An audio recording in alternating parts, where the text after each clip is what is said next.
It's not enough to make just a great first impression, but you want to be perceived as someone who's positive.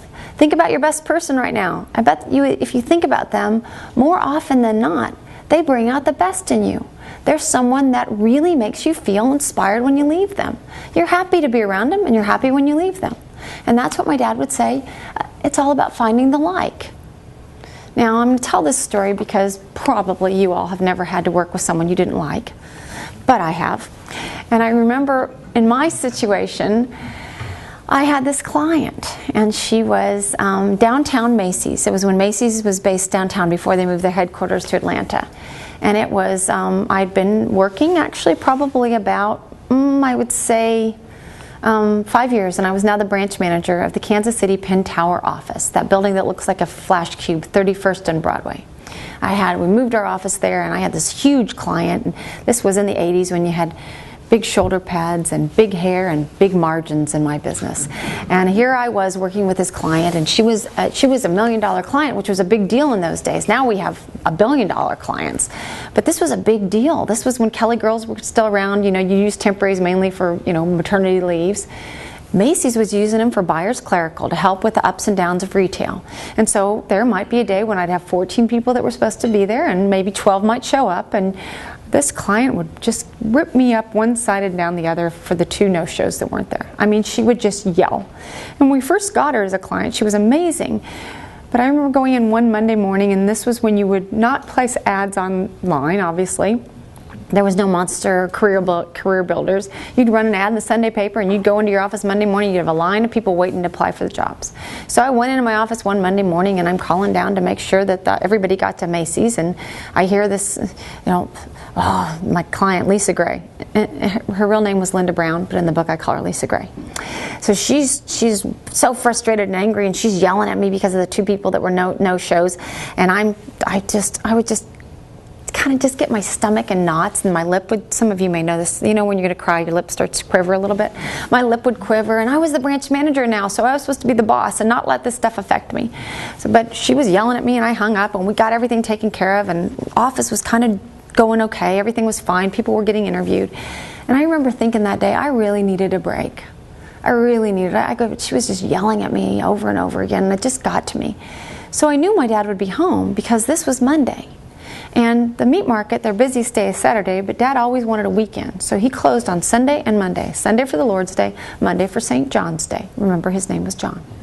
So he took his day off on Monday, and I knew he would be out there, and so I ended up getting in my car, called him from the bag phone, drove out there and said, Dad, I'm coming out. I need a little lunch meat and life lessons. I need a little inspiration.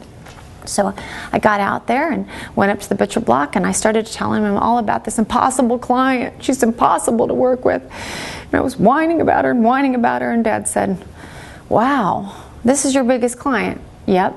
You don't have another one to replace her with? Nope. What would happen if you lost her? It'd be bad. I might have to lay somebody off in my office. We'd lose our big bonus checks. It wouldn't be good. Well, you got a problem. I know, Dad. That's why I'm here. Well, here's the reason you have a problem. I don't know if you've thought about this or not, but you need to go back to your office and find the like, because you don't like your biggest client. I said, I know, that's what I've been telling you. This isn't really helping. He said, well, there isn't really any other solution. If you lose her, you're in trouble. You don't have anybody to replace her with, so go back to your office and find the like. That's the only advice I'm going to give you. Oh, and I will tell you something that you need to be thoughtful of and need to be thinking about. You don't like your biggest client. I know, Dad. Well, if you don't like somebody, they don't like you. What do you mean if you don't like somebody, they don't like you? I'm me. Everyone likes me. He said, no, they don't. If you don't like somebody, they don't like you. It just pretty much goes out that way. So go back to your office and find the like. Well, how do you propose I do that, Dad? I don't know. You'll figure it out. Get back to your office. You don't want to be late. You're the boss now. You're the manager, right? Go. He kicks me out. I'm so mad. I'm driving back to the office. I'm so mad. That was so worthless. I wasted my lunch to go out to see him and get, if you don't like somebody, they don't like you, find the like. So I walk into my office, and I walk in, and I see the 2 people that work the desks are up front, and I hear one of them on the phone, and she's saying, I know, I can't help that. I know, I can't help that. Office is still filled with applicants. Gloria, our in-house temp, is at the front. It's like a fishbowl. You can hear everything everybody else says. There's only one enclosed office. She's yelling, I can't help it. Mary's walking in right now. We'll get on it. We'll get on it. Okay. Hangs up the phone. Then she says out loud, with everybody in the office, that Lisa Gray is the biggest, and she starts to say the B-bomb. And before she could do it, I jumped in and said, challenge? Yep, she's a challenge, all right. And I got it. I got it. I understood my dad's wisdom right then. I watched myself and the person at the desk. I watched exactly how she acted was exactly how I acted. I made it okay. I was astounded. What a horrible boss I was. I said, okay, you guys, we need to go back into the office and have a little meeting here. And I turned to all the applicants and I said, hang in there with us. We're going to be fine. It's a little stress in here, as you can tell, but that's good news for you.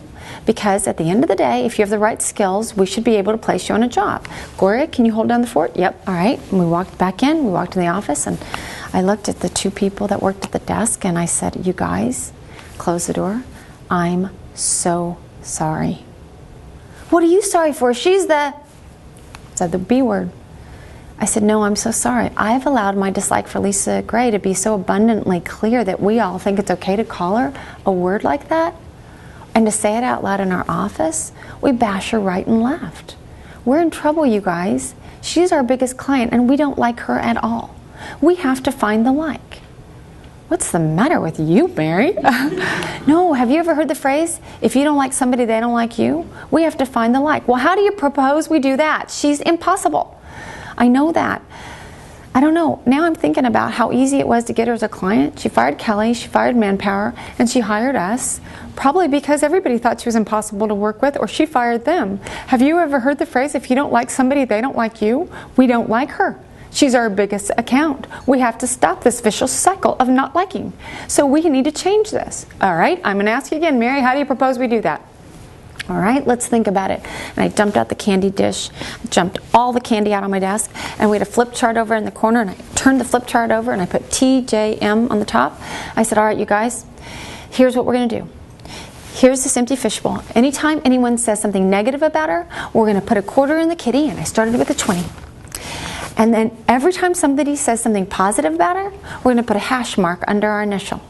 We're going to keep working and working and working. We're going to try to listen to learn what to like. We got 2 ears and 1 mouth for a reason, Dad said. 2 ears and 1 mouth for a reason. Listen twice as much as you talk. Work at finding the like.